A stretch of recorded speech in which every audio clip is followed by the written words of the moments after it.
All right, let's do it.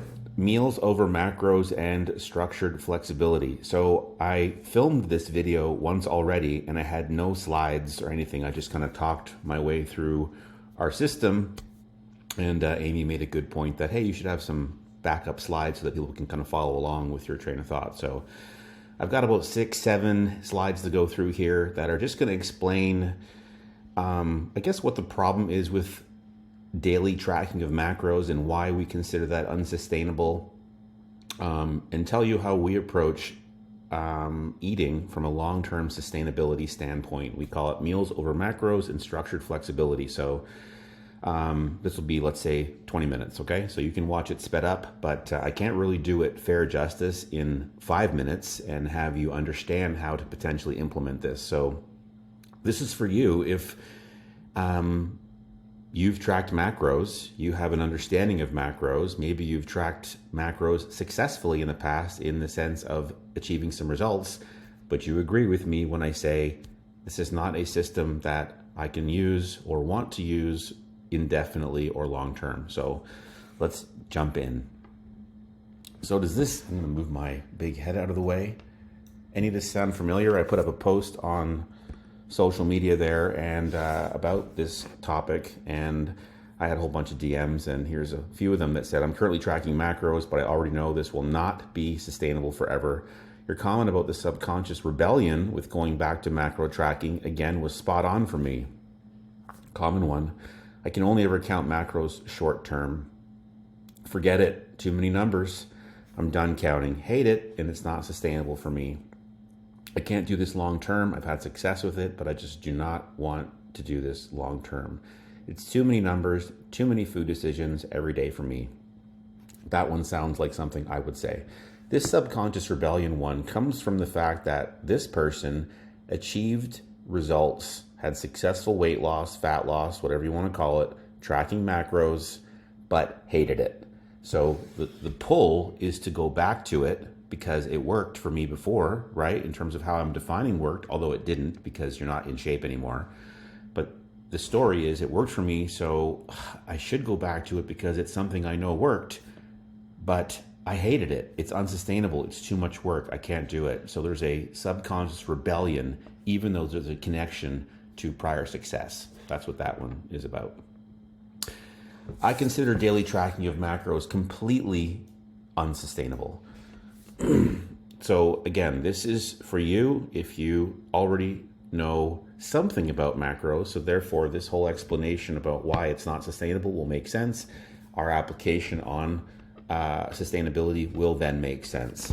So this is not something that is not effective. I'm not saying that tracking macros doesn't work and it's ineffective. Of course it works. It's effective short term. It is not sustainable long term, and therefore by default not effective long term. And this is a form of tracking that I consider or call hyper tracking. It is the elite level of tracking. This is the best, most controlled version of tracking you can do. Therefore, of course it's going to work. You can't do any better. It is elite hyper tracking. Obviously it works. The problem with this is that it's too much work. If you are already not mathematically inclined or a fan of numbers, it's a layer of extra hard, right? The moment you get a curveball day or a busy day or a tough day, the last thing you're going to do is track your food. You're not going to track individual proteins, calories, fats, macros, see what fits, track it on a daily basis when you have a stressful day. It's the first thing to go. Therefore, it is not a system that can handle that test. And you need a system that can survive those days, especially when you understand that the goal here, and I use this wedding day success versus marriage success to clarify the right mindset, effective short term, and the way most people approach weight loss is to see it as a wedding date. The sooner I get to the wedding date, the better. The shorter the engagement, the better. But there's a finish line with that. There's an end point with that mindset. And therefore, that person then typically sees a finish line to the process, to the system, to the diet strategy, to the eating, to the tracking of macros. Well, then what do you do to maintain? The stats are against you. 95% of people who lose weight successfully regain it within 12 months. 2/3 end up heavier. 97% at year 2, 99% at year 3. It's really hard to maintain. And a lot of people have success in weight loss temporarily. Let's just be clear, that's not the goal. Your goal isn't just to get married. Your goal is to remain married, which means there's no finish line. Your win is to successfully run a system long term, indefinitely. So you can't just want the results of a lifestyle. You have to want the lifestyle, which obviously then we need something that is progressively more and more sustainable to each of us over time, so that it is a lifestyle that serves us, that doesn't take away from our life. Now, if you were a competitor or something like that, that's very different. I'm not talking to you. So it's really important to understand that in order to stay married, you have to have a good system to do so. You don't just get to have a passive approach to it and have success. So think marriage, think weight loss maintenance, and therefore how you lose your weight is a big predictor of how you maintain your weight. I'm having a conversation right now with someone who's lost a lot of weight. She's gained 40 pounds back. And I said, well, how'd you lose all the weight? That is a big deal and a big predictor as to potentially why you're rebounding so much. Happens all of the time. So we need a process that works for each of us without the rigidity of unnecessary and unsustainable hyper tracking.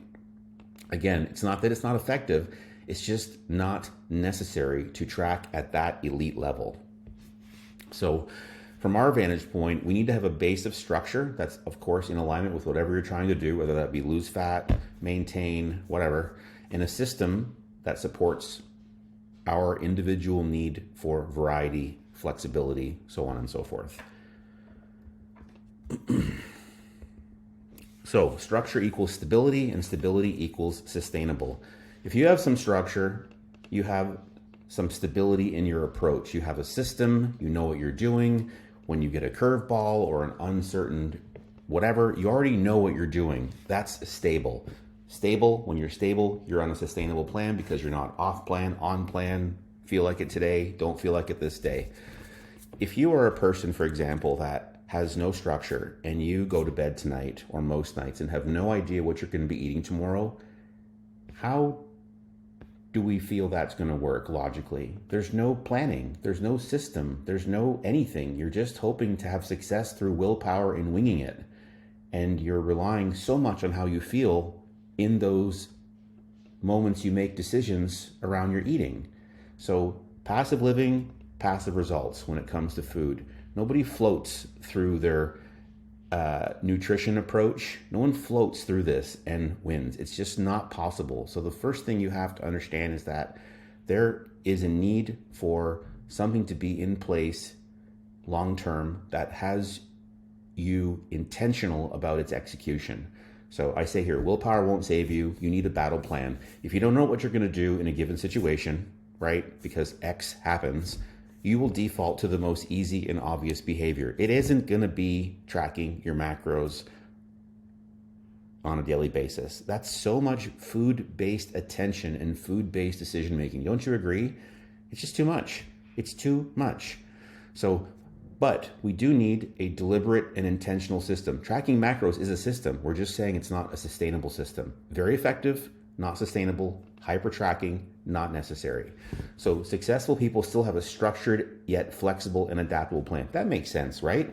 The people who you look at, or even if you envision yourself down the road, the people who are in shape and have that, isn't it logical that they do have some type of structure to what they're doing? They're not winging it. They don't have a passive approach. They're not floating through and just looking like that. Like, there's work to maintain. Anybody who gets a high level of skill in any area has a maintenance level of work to maintain it, right? So having a plan also tells you and your brain that you're serious. I mean, how can you be consistent, which is what plagues everybody, without a plan? How can you be consistent without a structure, without steps, without anything to follow? So again, the wing it, I'm trying to argue for a system here first and foremost. You don't get to not have one, and you don't get to stop one. So therefore, my argument is you need to have a system that you can press play on long term and understand what flexibility around that structured system looks like. right? And how to do that for yourself. But if you don't have a plan, your brain does not think you're serious. What are you working on? You have no direction. It's just kind of like random. Plan equals serious. Paying for a plan, investing into that, there's a saying, people who pay attention. You're serious. If you actually took your eyes off of, again, an argument for systems, if you took your eyes off the fact that you want to lose 20 pounds or 30 pounds in your goals, and you just focused on nailing the process and the system, would you still achieve your goals? Of course you would, right? So it's also, a note here I wanted to make is it's also impossible to troubleshoot if you're not tracking something. So again, to reiterate, not saying tracking is bad, not saying tracking macros on a daily doesn't work. I'm saying it's unsustainable and unnecessary, but you do have to track something. Otherwise, you can't troubleshoot what you're not tracking. Again, if you're winging it and just kind of eating healthy and you're not making progress, what do? Well, you don't have a clue what to do because you can't, none of us would know. I wouldn't know either because there's nothing being tracked. We don't have any controls. We don't have anything to change besides just guessing, right? And that is what amateurs do. So structure comes from meals over macros. So this is the baseline of structure that we need to our life around food, but with the adaptability to include variety and substitutions as our individual levels of sustainability desire or demand, our gut health, which thrives on dietary diversity, so on and so forth, see fit. Speaking of systems, let's talk meal prep just quickly. You need to accept this is part of life. Again, looking at that best version of you, the in-shape version of you, or any other version of a person that you see walking around with what you want, they have an intentional and deliberate system around meal prep. We understand being prepared in every area of life except this one. But again, if you don't know what you're going to do in a given situation, you will default to the easiest and most convenient thing. So you need to be prepared. And this is, again, you need to figure out a system that is sustainable for you and your lifestyle and your family long term, because you don't get to stop. Does it make sense? To me, it's logical. I said logic. Let's not pretend this is even possible for you to do all this work, meal prepping, following a system, and then getting to your wedding date, and then maintain when 95% of people can't, with no structure, no system, no preparation, no meal prep. It's not possible. So I emphasize this to first sell you on the fact that one, you need a system that's sustainable, and two, you need to understand that there's no finish line to this journey once you step into it. There is engagement, wedding date, marriage to maintain, okay? So the meal template, a meal template, a diet provides you the structure around the numbers, the calories and macros that you've chosen. So again, see, we are still tracking macros and calories, but we are choosing them by design and then creating sustainable meals around them as a base of structure, as opposed to having macros and fitting as we go. Too much work. So this is what we focus on, and what you should focus on is primarily overall calories and protein intake. These are the two dominoes to pay attention to. Carbs and fats can fall where they may. Enough research has shown that when calories and protein are equated, carb and fat intakes don't make a difference in fat loss. This isn't even a debatable subject at this point. So this is way more practical as well than obsessing over tracking every individual macronutrient, okay? So the method here is to do the one-time work and put together meals, a diet that you like, meals that you like and want to eat that meets the day's calorie and protein goals. So we know our calories, we know our protein. We build a diet plan of 4 or 5 meals that hits those numbers. That's the base. That's the base structure. This means that every time I go to bed, I know at the very least, this is going to work for me tomorrow. Side point, we do one-time diet builds, of course. So if you want us to potentially build out that template for you, you can shoot us a message. But in Look Like You Train, which is our group coaching program, we give nutrition templates out for free in that group now. So they are built out for every 10 pounds of body weight. Now, people still have us build out their own, But this provides you the structure. The templates give you the automatic ability to implement this system without having to guess or figure out your own baseline structure. So that's an option too, okay?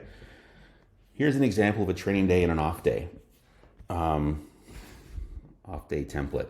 So training days, off days, this is 5 meals. In this case, the protein is the same on both days. The calories are going to be the same. And my style is to do more carbohydrates on days we lift, less on days we are not lifting, and flip the fat. So less fat on days we're lifting, more fat on days we're not, because the carbs are lower and therefore we still need calories from something. So in this case, this would be the base structure of a diet for training and off days that supports those chosen numbers, okay? Breakfast sandwich, post-workout, chicken rice, steak and potatoes, and then a Greek yogurt kind of sweet meal before bed. Eggs and oats, cottage cheese and fruit, a salad, beef and pasta meal, and then a protein shake before bed. Template controls the numbers, right? So we can build this out for you. Now, that's the structure. Here's where the flexibility, layer 1 of flexibility comes in with our calculator. We've had this for years. Adaptability is critical. Otherwise, you end up stuck in the regimentation of a meal plan, which is also not sustainable, right? We're not going to eat. Some people love to eat the same things. They're creatures of habit. You should still have some diversity for gut health, but there's a lot of repetition for people in terms of favorites, and other people need more variety. But adaptability is critical. The reason why having the structure and the flexibility in our system works so well is because when you are high stress, super busy, a lot going on, overwhelmed, the last thing you're going to do is track macros on a daily basis. You know it and I know it. It's not going to happen. Out it goes. So on those days, you can't just go all out and say, I'm out of it today. I'm not doing anything. You default to the template. Just execute. Tomorrow's a super busy day. I'm just executing my template tomorrow. I like these meals anyway, so tomorrow they're good, right? Structure for stressful times. The flexibility, the substituting comes in at the other times when you do have more time, you do have more mental energy, you're not so overwhelmed, you are interested in a bit more variety today. So that's where the calculator comes in, and then the next method we'll talk about, Amy will do a video, it's called the meal card method, but this is structured flexibility. So this is a calculator, a tool that will help you quickly make subs and add in variety without having to do any math. Like math, no Excel charts, no nothing. I'll show you in a second how it works. This subs macro for macro with a calorie matching priority. Again, so it'll sub proteins for proteins, carbohydrates for carbohydrates, fats for fats, and ultimately it's going to prioritize matching calories, which is the variable that matters the most. We're controlling calories tightly. Macros can be close. That's good enough. 170 grams of protein versus 166 versus 174 on 3 consecutive days doesn't make a difference. Logically, it wouldn't either, right? So this is layer 1 flexibility with a structured plan. I'll give you an example. I'm just going to pause this and go to the calculator. Okay, so I have the calculator pulled up here. And so let's say, for example, we had chicken breast. All we do is type in chicken, and I don't know what it was, but let's say it's 115 grams, that's 4 ounces, and we wanted to eat, I don't know. What did I see there? Octopus. How about that? We press substitute, and we have the answer in 5 seconds. To substitute for 115 grams of chicken to match the 180 calories, we would need 110 grams of octopus. Look, it gives us similar protein, similar fat, not the exact same, and that's fine. The calories match. So that's how effortless the calculator is, right? If I had another carb, I don't know, potatoes. Let's say I had a potato. Hold on a second here. Let's say I had a red potato and I had 200 grams and I wanted to eat, I don't want to use bread, couscous. 200 grams of red potato, very simply substitutes for 125 grams of couscous. See, very straightforward, eh? Nice and easy. And that's the calculator. So let me just go back here. So this is layer 1 flexibility. So on the days you have more adaptability and more need for it. You have the room and the tool to do so. On days that you just got a lot going on, default to the template. But every day when you go to bed, you have an idea of what you're doing tomorrow. You need to know. There needs to be intention around your eating. Layer 2, we call the meal card method. Amy's going to do a video with this one right after me. So I'll give you an example just to introduce this. So my eating is 5 times a day. My breakfast is very similar all the time. It's one of 2 things. My post-workout is very similar, one of 2 things. And my before bed meal is very similar, one of 2 things, right? I don't need a lot of variety there. It is what it is. Where do we usually need variety? Dinner and maybe lunch are kind of mixed meals, right? Our more traditional meals. So that's meal 3 and 4 for me. These are mixed meals. These are where I and probably you need the most variety, especially if you're a parent and a family person. So we need multiple interchangeable meal options. So I have multiple options for meal 3 and 4 that suit this template. They match the main numbers in those meals. So for example, if they were 500 calories and 40 grams of protein, I would have multiple meal options that are 500 calories and 40 grams of protein that I can rotate through without having to think about it, do any math, or even substitute. They're just on another card. It's a Rolodex of meals, right? So Amy will dig into this more, but this is super sustainable. Like I have, I don't know, 10 plus options because Amy always uses my template for these lessons. So she comes up with new ideas. So I could probably have 10 different dinners that I could rotate through that all are 500 calories and 40 grams of protein. How is that not sustainable? That's variety, and it controls the numbers that I have that I've chosen by design are in alignment with what I'm trying to do. Maintain, build, cut, whatever. It is completely sustainable. You have the structure, so you always know what you're doing. You have layer 1 flexibility to go macro for macro, and you have layer 2 flexibility with meal variety. So she's going to explain this in more detail, but this overview, like I said here, should give you a really good understanding of our approach to sustainable, structured, and flexible nutrition. So if you have any questions, need guidance, want the templates built out for you, or information, on how to join Look Like You Train, where you can get them for free, let me know. So the calculator link is right here. So it's just our website, which is old. So don't judge us. It's being rebuilt and updated right now. But this is the calculator link. It's just lbc.com/food-calculator. And that is it. So enjoy the next video from Amy. This, of course, doesn't tell you how you should structure your diet or what the macros should be or what your calories or protein. This is a system for organizing your eating. And that's important. You need, no matter what you decide around those numbers, the system you organize it that allows you to be consistent over time is very, very critical. So any questions, hit me up.